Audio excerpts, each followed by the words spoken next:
Assalamualaikum warahmatullahi wabarakatuh. Waalaikumsalam warahmatullahi wabarakatuh. Mohon maaf Pak, saya mungkin meminta waktu Bapak sebentar. Bisa Pak? Bisa. Ya, ada beberapa pertanyaan yang mungkin saya akan ajukan ke Bapak selaku Kepala Sekolah SMP Negeri 2 Maba. Bisa Pak ya? Dan Bisa. Mungkin ada beberapa pertanyaan. Nah, yang pertama mungkin Pak, selama ini bagaimana Bapak mengidentifikasi kasus-kasus yang merupakan dilema etika atau bujukan moral?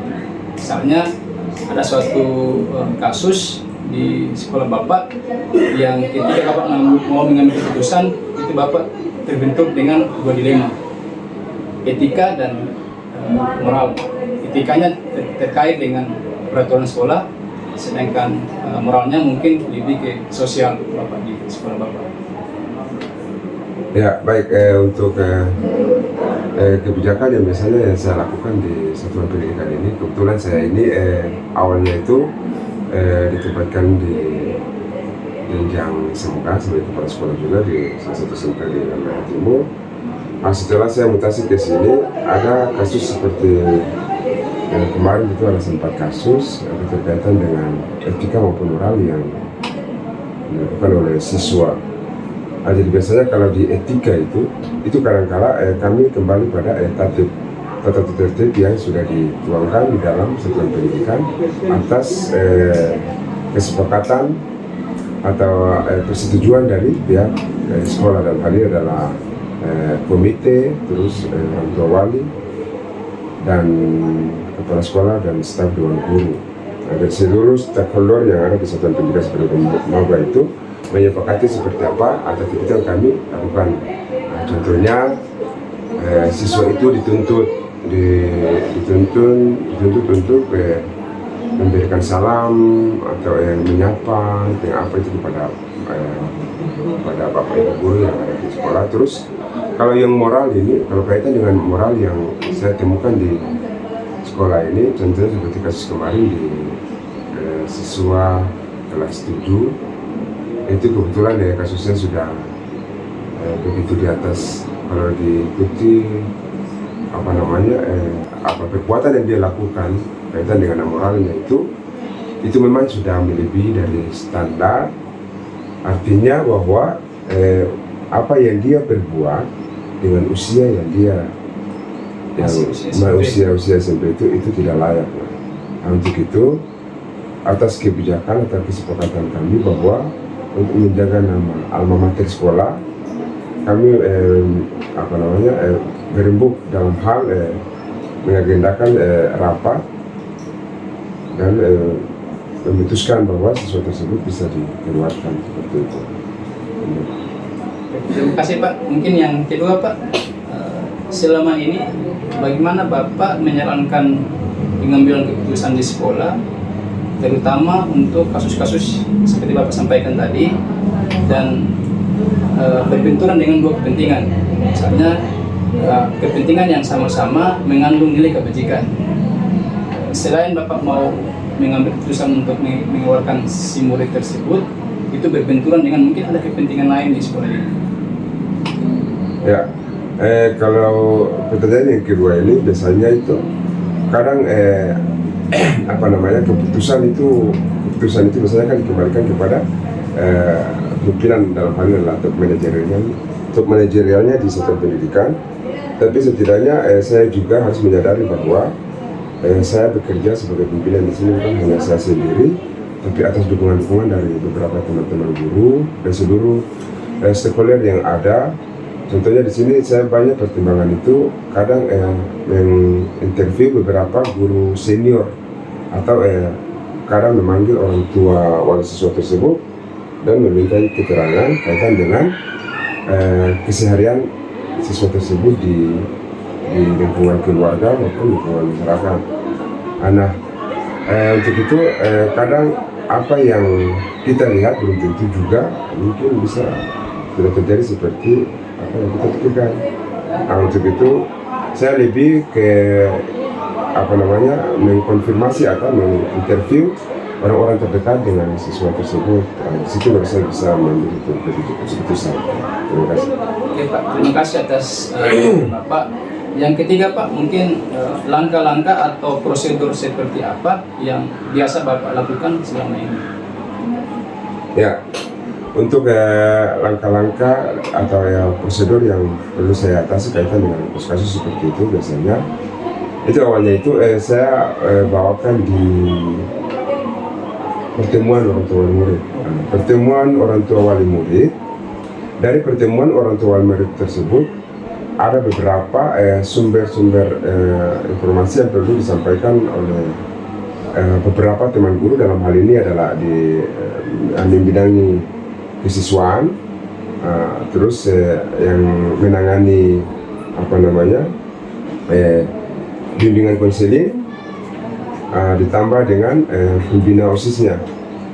Dari beberapa teman-teman guru ini yang sudah dipercayakan sebagai tugas tambahan di binaan siswa ini, di situ kami utarakan kaitan dengan apa yang Bapak sampaikan tadi, itu di rapat melalui kesepakatan bersama, seperti itu. Jadi langkah-langkahnya itu sebelum mengambil keputusan itu Bapak dengan orang tua wali murid. Orang tua wali murid. Kemudian bersama dengan beberapa guru yang sudah dipercayakan, dalam hal ini yang binaan siswa.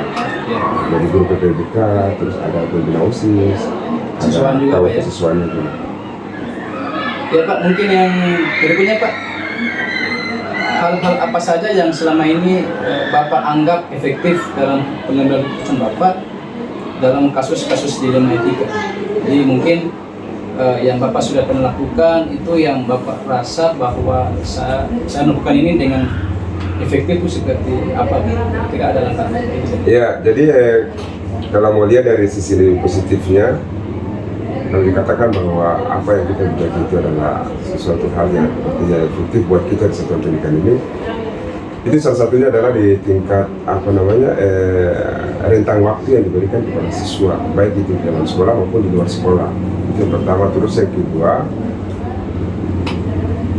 apa yang kami sudah sampaikan ke orang tua wali, mungkin orang tuanya itu juga mungkin mungkin sampaikan ke anaknya, jadi karena anak juga dia mengikuti. Terus setiap hari anak itu wajib mengutarakan atau menghafal kaitan dengan tata tertib di sekolah ini. Terus yang efektif untuk kita di lingkungan sekolah ini, karena siswa juga datang dengan terampil, itu juga termasuk salah satu sisi efektifnya begitu. Dari kebijakan-kebijakan. Jadi misalnya ketika ada murid yang melakukan pelanggaran atau kasus, itu sanksinya skorsing gitu Pak? Iya. Kalau siswa jadi sekarang kalau siswa yang biasanya melakukan atau menyalahi tata tertib di satuan pendidikan ini, itu awalnya itu kami berikan SP. Dari surat panggilan itu orang tuanya dipanggil, terus langsung ada kesepakatan. Jadi sekarang kalau sudah di luar dari, dia kan pakai standarnya dia pakai kredit poin. Jadi itu kredit poin, jadi kadang kalau dia capai 1, 2, contohnya 1, 2, 3, jadi dia capaiannya baru 1, berarti itu masih bisa diberikan SP yang kedua. Terus kedua itu langsung SP kedua itu langsung dikeluarkan. Jadi langkah-langkah itu Bapak anggap efektif Pak ya? Sangat efektif. Terima kasih Pak. Mungkin selanjutnya lagi Pak, apakah Bapak memiliki sebuah tata kala atau jadwal tertentu dalam sebuah penyelesaian kasus dilema etika? Atau misalnya apakah Bapak langsung menyelesaikan di tempat? Misalnya contoh ada kasus langsung di tempat, ataukah Bapak membuat jadwal dulu untuk menyelesaikan kasus tersebut? Ya, kaitan dengan tata kala dalam untuk penyelesaian kasus tersebut, itu biasanya itu pertama memanggil dulu, bukan orang tua walinya, tapi memanggil dalam hal ini adalah yang binaan siswa, terutama Pak Wakasepnya, wakil kepala sekolahnya. Setelah itu kami berembuk bersama-sama. Setelah kami berembuk, baru pastikan bahwa kasus ini nanti ranahnya kemana. Jadi ranahnya kemana. Jika dia sudah di atas tadi, contoh seperti tadi yang kredit poinnya berapa, kalau dia sudah capaian itu berarti jelasnya sekolah langsung mengambil keputusan, dan keputusan itu kami tidak keluar dari sekolah, tapi atas kesepakatan bersama dari seluruh stakeholder yang ada di sektor pendidikan. Jadi intinya ketika ada permasalahan itu tidak langsung di tempat Pak ya? Tidak. Dibawa dulu ke. Iya, dirembuk dulu. Jadi dia ada terjadwal Pak ya? Iya, jadi dia memang terjadwal. Jadi contohnya kasus ini kasus terjadi di minggu pertama bulan ini contohnya. Maka di minggu kedua itu sudah terjadwal bahwa kasus ini nanti dibahas bersama dengan beberapa teman-teman guru dalam hal ini dengan siswa. Terima kasih Pak. Mungkin yang berikutnya lagi Pak, adakah seseorang atau faktor-faktor apa yang selama ini mempermudah Bapak atau membantu Bapak dalam pengambilan keputusan dalam kasus-kasus di lemah etika? Nah, kalau untuk pertanyaan yang ini, kadang itu yang saya lihat, saya tidak bisa mengambil keputusan langsung sebagai pimpinan sektor pendidikan karena ada beberapa di sini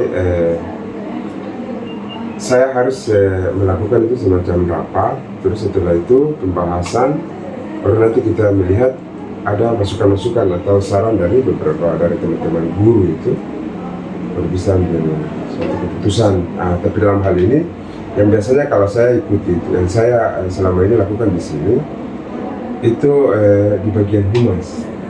Bagian humas, jadi sumber informasinya ada bagian humas bahwa beliau nanti menyampaikan bahwa harapan nanti ada kasus siswa ini untuk itu mungkin minggu ini sudah terjadwal. Jadi kadang itu mereka yang mengkonfirmasi ke saya baru saya bisa melakukan rapat. Jadi ada Pak ya faktor-faktor yang ada. Jadi faktor-faktornya seperti itu, banyak apa namanya. Saya dengan mudahnya menerima apa yang disampaikan oleh beberapa dari teman-teman guru itu dari situ baru kita bisa ambil keputusan.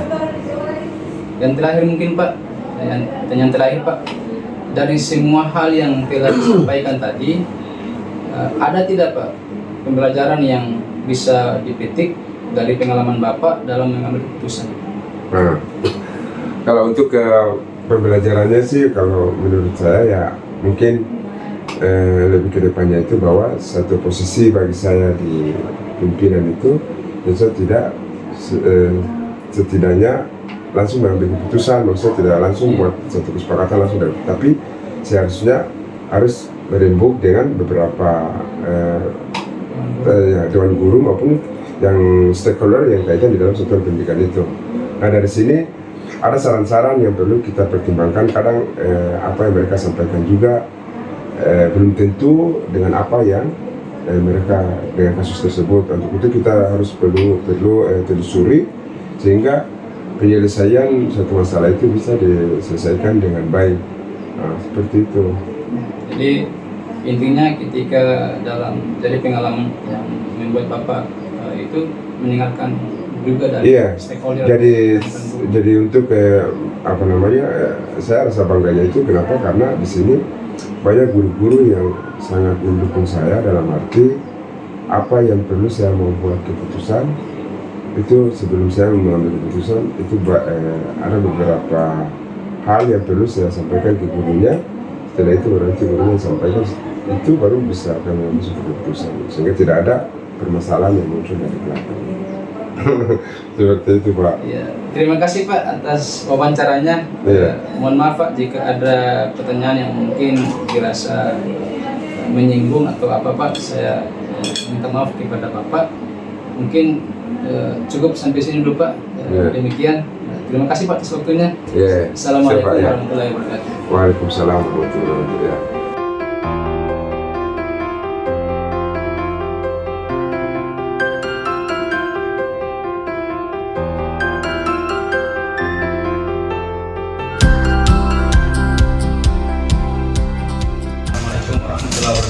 Waalaikumsalam. Alhamdulillah Ibu bisa menyediakan waktu untuk saya untuk bisa wawancarai Ibu terkait dengan pengambilan keputusan pada setiap kasus yang Ibu sebagai kepala madrasah Bu ya, bukan kepala sekolah ya, tapi kepala madrasah di Madrasah Al-Ikhwan Betuasi.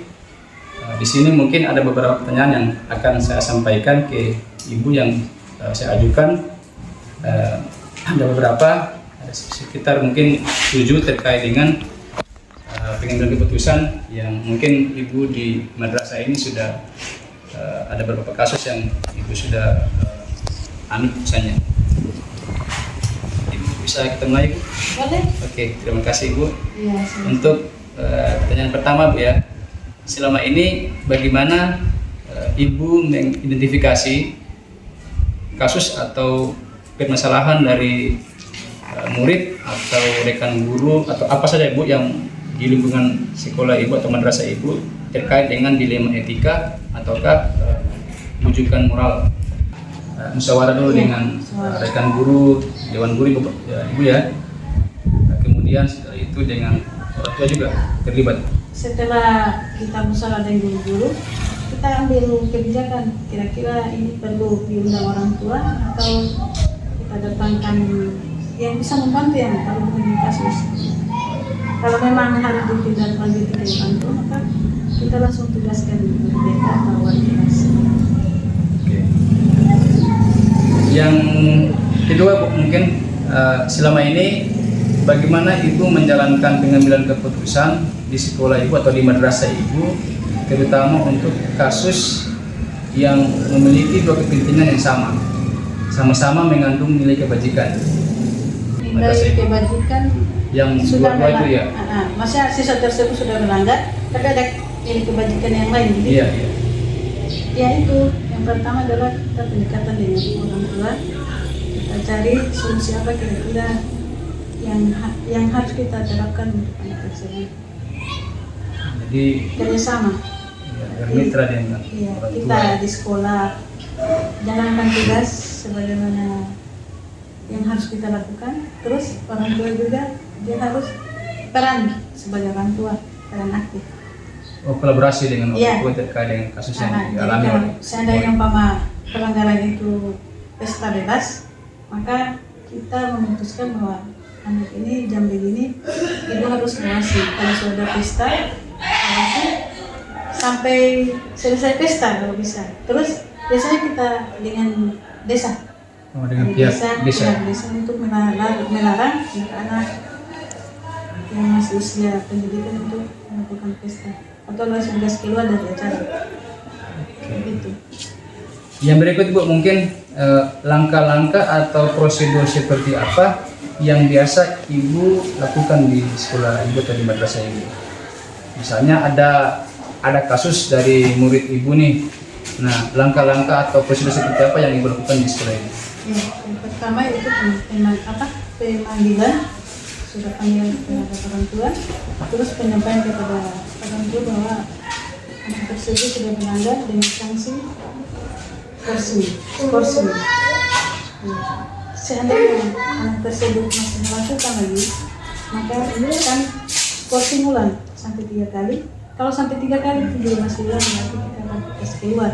Dan kita masuk pernyataan antara wali kelas dengan orang tua, tanda tangan di atas materan. Jadi itu yang langkah-langkahnya Bu ya.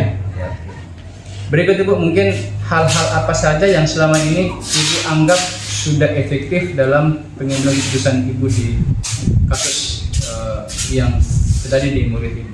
Iya, yang pertama tadi pesta di luar sekolah, terus rokok dalam kelas. Untuk sampai saat ini masih berjalan sesuai dengan harapan. Langkah apa yang Ibu rasa bahwa ini efektif gitu? Misalnya sanksinya seperti apa yang dirasa efektif? Sanksinya tadi kita kerjasama dengan guru BK, pembimbingan konseling, terus kedua dengan orang tuanya. Orang tuanya tidak harus kontrol penuh di rumah. Demikian juga kita di lingkungan sekolah, gurunya kontrol penuh. Jadi anak itu tidak ada kesempatan untuk melakukan hal-hal yang. Jadi skorsingnya misalnya skorsing 1 minggu misalnya. 3 hari. 3 hari misalnya di skorsing. Nah, dalam 3 hari itu apa yang dilakukan oleh pihak sekolah dan pihak orang tua? Orang tua, ya dalam 3 hari ini bahasanya bahwa anak bapak ibu ini kita memberi kasih pulang dengan catatan di rumah dibimbing supaya lebih dekat dengan ibu dengan bapak. Ada tidak pengawasan dari pihak sekolah? Ada pengawasannya, kontrol. Apa yang masa orang tua ini melakukan tidak apa yang kita sarankan. Oke Bu, yang berikut Bu. Dari pulang di sekolah ini supaya lebih dekat dengan orang tuanya, karena yang kenal anak ini lebih jauh adalah orang tuanya. Jadi mungkin dengan bersama orang tua lama itu lebih bisa efektif ya, pendekatan jiwa. Oke, yang berikut Bu, apakah Ibu memiliki sebuah tata cara atau jadwal tertentu dalam sebuah penyelesaian kasus dilema etika? Pertama itu pemanggilan orang tua, terus kita beritahu apa masalahnya, habis itu kita tentukan kalau apa yang harus kita lakukan baik orang tua maupun guru. Berarti itu dia sudah terjadwal Ibu ya? Saya.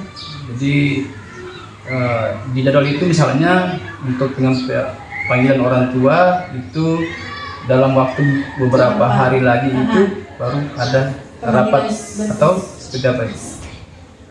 Misalnya setelah ada panggilan Ya, orang kita tua, selalu sepakat bahwasanya anak bapak ibu ini melakukan kesalahan, baru habis itu kita kembalikan kan tadi 3 hari bimbingan dengan orang tua, terus otomatis dengan kontrol dari sekolah. Habis itu kalau dia masih mengulang lagi ya seperti ini kasih kembalikan lagi. berarti sudah memang terjadwal Ibu ya? Ya. Yang berikut Ibu, adakah seseorang atau faktor-faktor apa yang selama ini mempermudah Ibu dalam atau membantu Ibu dalam setiap pengambilan keputusan? Kira-kira ada tidak orang atau faktor-faktor yang dapat membantu Ibu dalam setiap pengambilan keputusan yang Ibu lakukan? Ya, yang membantu pertama itu otomatis saya punya masa guru-guru yang ada, wali kelas, dan faktor dari luar itu adalah pemerintah desa. Itu ikut mengontrol. Ya. Yang terakhir Bu, mungkin dari bincang-bincang kita Bu terkait dengan pengambilan keputusan yang terkait dengan dilema etika atau rujukan moral. Yang terakhir Bu ya, dari semua hal yang telah Ibu sampaikan tadi, ada tidak pembelajaran atau hal yang Ibu petik dari pengalaman pada saat Ibu mengambil sebuah keputusan di madrasah ini? Iya, ada. Salah satunya adalah kita tidak bisa menilai siswa itu dengan satu pihak. Tidak boleh kita langsung memutuskan bahwa ini nakal, nah ini tidak bisa lagi diatur. Tapi harus kita kerjasama, yaitu orang tuanya. Kita cari solusi, kira-kira kebiasaan anak itu apa di rumah, terus kenapa dia sampai begitu. Di situ kita memutuskan bahwa kita harus bikin begini. Oke Ibu, mungkin terima kasih atas bincang-bincangnya Ibu terkait dengan pengambilan keputusan ini. Luar biasa ketika Ibu sudah menyampaikan beberapa kasus dan solusinya, dan pada saat Ibu mengambil keputusan yang bijaksana dengan mungkin bersama dengan Dewan Guru, kemudian pemanggilan orang tua, dan itu cukup baik karena memang setiap keputusan itu harus dirembukan dulu sehingga kita mendapatkan solusi dari apa yang masalah yang ditimbulkan oleh baik murid maupun rekan-rekan kita. Terima kasih Bu atas waktunya. Saya tambah lagi, Mungkin pada intinya adalah Bu, ya? intinya adalah anak ini dilahirkan dalam keadaan nakal dan keadaan bodoh. Yang membuat dia bodoh dan nakal itu adalah salah satu utama itu adalah madrasah di rumah, pendidikan di rumah. Ya, terima kasih Bu atas waktunya. Demikian, wassalamualaikum warahmatullahi wabarakatuh.